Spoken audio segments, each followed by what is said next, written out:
Today we will discuss about basics of ECG. First we have to understand what is an ECG.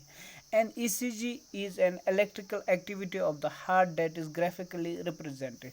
जो ये ECG होती है ये electrical activity of the heart होती हैं जिसको हम graphically represent करते हैं. Before going discuss on ECG, let us understand the basic anatomy and the physiology of the heart. Heart has four chambers. Heart has four chambers. The upper chambers are called atrias and the lower chambers are called ventricles. जो upper chambers होते हैं उनको बोलते हैं atrias.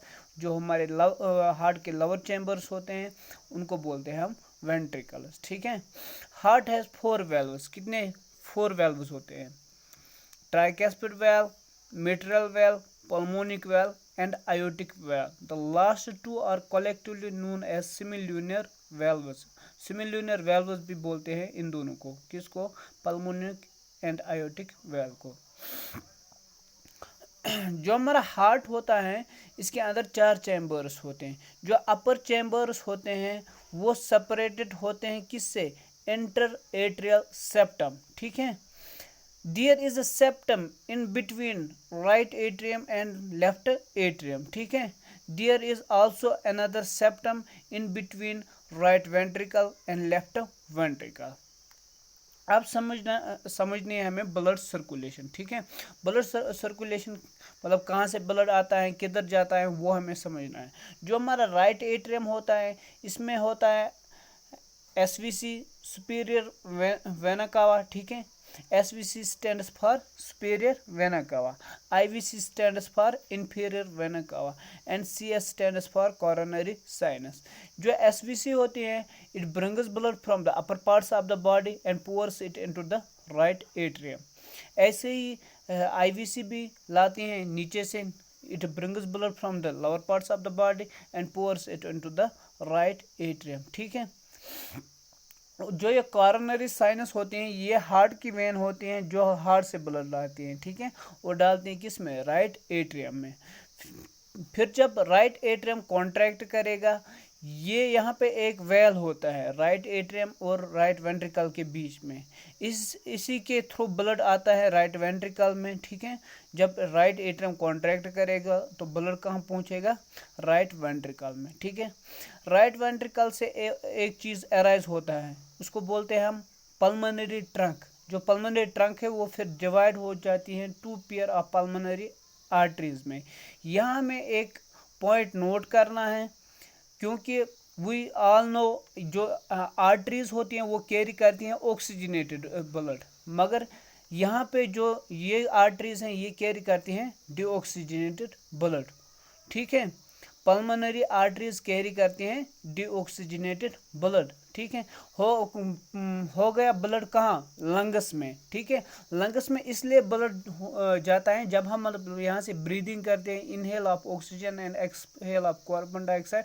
जो हम oxygen लेते हैं एयर से वो डिजोल्व होता है हमारे ब्लड में तो वो इसलिए वहाँ पहुँच जाता है ताकि ब्लड की ऑक्सीजनेशन हो.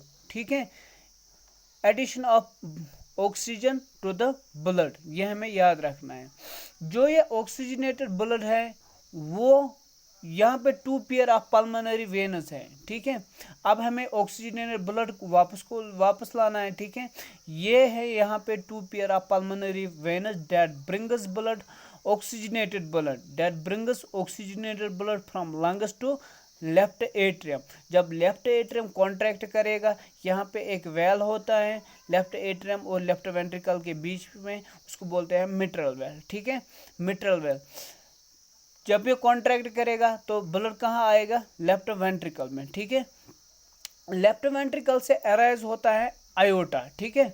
जब लेफ्ट वेंट्रिकल कॉन्ट्रैक्ट करेगा तो ब्लड कहाँ पहुँचेगा? आयोटा में. आयोटा से फिर पूरे बॉडी को. ठीक है. ये हमें याद रखना है. यहाँ पे वेल्व्स इसलिए होते हैं हार्ट में ये प्रिवेंट करते हैं regurgitation of blood that is it prevents the back flow of the blood. ये प्रिवेंट करते हैं back flow of the blood. ये हमें याद रखना है. ठीक है। फिर आते हैं हम कंडक्शन सिस्टम पे। ठीक है, कंडक्शन सिस्टम में आपको समझना है जो हमारा हार्ट का पेसमेकर होता है उसको बोलते हैं हम एसए नोड। ठीक है, एसए नोड जब फायर करेगा, ठीक है, ये सेपरेट होती हैं पूरे बॉडी में। ठीक है, पूरे बॉडी में ये मतलब यहाँ से मतलब पूरे हार्ट में सेपरेट होती हैं। जो ये मतलब एसए नोड होता है ये पूरे हार्ट के अंदर सेपरेट हो जाता है। when it generates an impulse it separates within the heart। ठीक है, ये सेपरेट हो जाते हैं विद इन द हार्ट। यहाँ पे हमें समझना है जो हमारा एसए नोड होता है, एसए नोड जब फायर करेगा यहाँ से होते हैं बेंचमैन बंडल जो लेफ्ट एट्रियम को इसको मतलब ट्रांसमिट कर रहे हैं, कंडक्ट कर रहे हैं।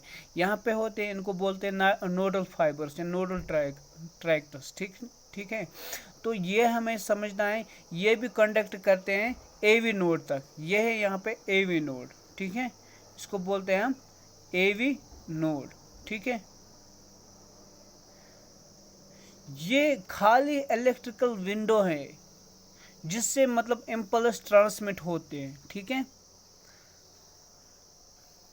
पहले एसए नोड जब जनरेट करेगा इम्पल्स को, ठीक है, it has ability to generate impulse at the rate of 100 beats to 60 to 100 beats. ठीक है, 60 से लेकर 100 बीट्स से जनरेट कर सकता है। तो वो इम्पल्सेस कहाँ, यहाँ से बेंचमैन बंडल से लेफ्ट एट्रियम को जाते हैं, फिर यहाँ से इंटरनोडल पाथवे या नोडल फाइबर ट्रैक्टर से एवी नोड तक जाती हैं, फिर एवी नोड से बंडल ऑफ हिस। ठीक है, बंडल ऑफ हिस से निकलते हैं फिर बंडल ब्रांचेस। ठीक है, फिर पुरकंजी फाइबर्स। तो यहाँ हमें सीक्वेंस याद रखनी है कहाँ से कंडक्शन स्टार्ट होती है और किधर जाती हैं। पहले एसए नोड से स्टार्ट है, एसए नोड से एवी नोड से बंडल ऑफ हिस से bundle branch and finally पुरकंजी fibres. जो हमारा हार्ट है मतलब जो right atrium and left atrium है ये साइमल्टेनियसली कंट्रैक्ट कर रहे हैं। ठीक है, दोनों साइमल्टेनियसली कंट्रैक्ट कर रहे हैं और राइट वेंट्रिकल और लेफ्ट वेंट्रिकल ये भी साइमल्टेनियसली कंट्रैक्ट कर रहे हैं। दोनों को कंट्रैक्ट करना है साइमल्टेनियसली। ठीक है, और कर भी रहे हैं।